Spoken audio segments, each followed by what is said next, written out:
What's up, everybody? We've all made some smart and probably some dumb financial decisions, like every other life category. I want to tell you one of the smartest financial decisions I've made. You ready for it?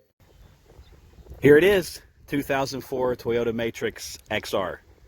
I'll get out of the wind and tell you more of the details. We wanted to let you see it.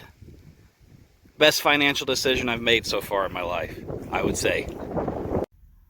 Okay, so 2008, I graduated from college, December of '07. I got my first career type job. I was working for the VA. I think my starting salary was $37,000, if I remember correctly. And at the time, I had a Jeep Grand Cherokee, 1995. I bought it in high school, and I was going to be commuting from Portland, Tennessee to Nashville every day. 45 miles one way, so 90-mile commute. And I loved my Grand Cherokee, but it was getting older. They don't have the best reliability when they get older, and only got about 15 miles a gallon. So I knew I needed a car that had good gas mileage, incredible reliability, right? So I bought this Toyota Matrix. I found it online in back then, the Auto Trader, Facebook Marketplace didn't exist. And it's a 2004 model. And I found a lady selling it. She lived in Cincinnati. I drove up to Louisville and we met halfway and had negotiated ahead of time a great price. And then I got there and there was just a little bit of curb rash on the wheels and a little bit of scuffs on the bumper where it has a spoiler like a body kit. And, I talked her down a little more. So ended up getting this car, 4 years old, with 27,000 miles on it. One owner, one lady who drove it for work. It never had anybody in the back seat ever. Hardly ever had a passenger in it. One owner, non-smoker, clean, and it had some extra things. Like since it was up north, the bottom of the car is sprayed with bed liner. And it had remote start, remote electric start. And, nothing frilly, no heated seats, nothing like that. But from 2008, I bought it in '08. It was '04 model. Oh, by the way, what I paid. If I remember correctly, I think I paid $9,200 or $9,500. It was less than the Kelley Blue Book trade-in value, what I paid from private party, one owner. And I negotiated some, but I got to say, I was broke. I was fresh out of college. Excuse me, by the way, I've been sick. My voice sounds funny. I was fresh out of college, and I was praying about it. And listen, I'm not trying, I don't want to cheapen Christianity or my relationship with Jesus, but I pray about real things that I have needs for, not just religious things. And I needed to find a car for a good price, that I could afford. And so I got this car that was 4 years old, 27,000 miles for half price or less of what she paid new. I think it was less than half price of what she paid 4 years later. And now I'm commuting with people who are older than me. They're retired military, or they're just older with more lifestyle inflation. I'll make another video about lifestyle inflation. They're driving nicer cars. One of them had a Cadillac Escalade. He upgraded to a brand new Toyota Tundra. Or it might have been a Lincoln Navigator that he had first. Escalade Navigator, one of those, luxury SUVs. Another one had a nice four-door F-150. There were people in my parking garage. There were regular, beater cars, but not many of them. There was, people with Acuras, Mercedes, Lexus, new Toyotas. So there was definitely this, pressure, right? Peer pressure to, I got a job now. I could totally have gone to a car lot and bought a brand new car. But I have always had this insatiable hunger inside to be free. And that at times in my life, even when I've spent more money on luxuries or personalness, things that I just enjoy,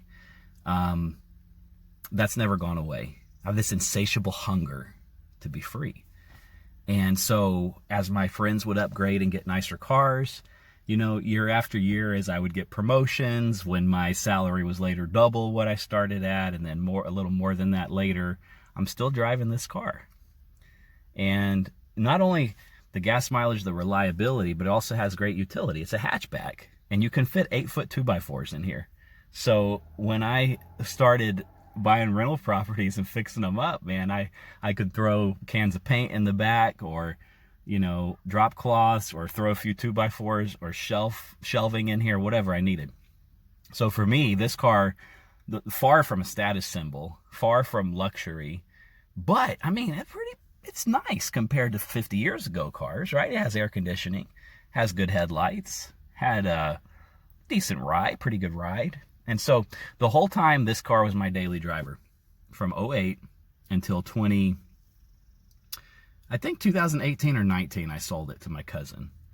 And the only reason I sold it, by the way, is because I was going to Germany to live, and I didn't want it just sitting. So, and she needed a car. So I sold it to her, gave her, you know, a fair deal. The whole time I owned it, the only thing I ever replaced was one window motor, other than routine maintenance. Every now and then you need a battery. Every now and then you need brake pads. Every now and then you need tires. You need oil change. Other than routine maintenance, the only thing I ever replaced was a window motor. Right before I sold it to her, the emissions had gone out. It was messed up where it couldn't pass emissions, and, you know, I had tricked it. I tricked it the year before. Not the system, just the car. I made the car computer reset. It didn't work this time, so had to get a whole new catalytic converter, have some work done on the exhaust.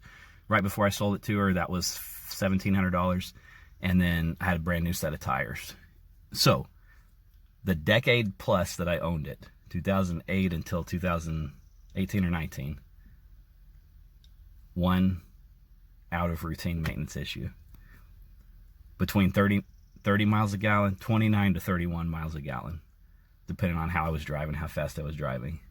Useful, and the best financial decision I've made. Now, let me expand on that just a little bit. How is this the best financial decision? Because when you buy stuff, there's an opportunity cost. And I told you, my greatest hunger, this insatiable need I had inside, was to be free, not to have a car that turned heads. I still don't have a car that turns heads. I have a nicer, newer car, but it's not something that turns heads. Excuse me. So the way this was my greatest financial decision in life so far is there's an opportunity cost when you have a $200, $300, $400, $500, $600, or like some of my coworkers, $700 or $800 a month car payment. I mean, some of them had a car payment that was as much as a mortgage on a small house at the time. And I was trying to buy these properties, fix them up, turn them into rentals, or get them ready to sell. And when there was pressure, I mean, every year or two, I wanted to buy a newer car, right? I could afford it. I had saved money. I had, by then, the cash in the bank. I could have upgraded. I could have got another car 2, 3, 4 years old. But what kept me from it is I would drive to my tenant's house to check it out or pick up a check or do the maintenance or something. And one of them, I pulled up and they drove an Escalade. And I know from their application, their car payment was over $600 a month. And the mortgage on their house, the investment property, my mortgage was like $715. And they were paying me, and it was probably below market value, but they were paying like $1,200, $1,220 a month. And of course there's maintenance costs. That's not all free and clear on my end. But I would drive up, I would see this much nicer, much fancier, much newer car, and I would be in my older car. Some people called it a beater. Some of my coworkers called it a roller skate. My grandfather called it a death trap because he thought I should be in a nice big American car, you know. But I knew what I wanted. I knew car status was, I mean, whatever. And I would drive in and I would think, not in a critical or self-righteous way, but I would think, you, my tenant, like, you don't understand that this status symbol you have, like, if you would back up, get rid of it, get rid of the payment, drive a beater for a few years, go like Dave Ramsey style, you could have freedom. So that kind of rambly, because this is a one-shot, one-take thing that I like to do, but man, that's why this was the great. I probably wouldn't have the freedom that we have now When my wife was paralyzed in the hospital, I probably would have had to be working and not been there with her. I probably wouldn't have been able to spend that much time with our brand new daughter. If I had, back in 2008, 9, 10, bought a new car.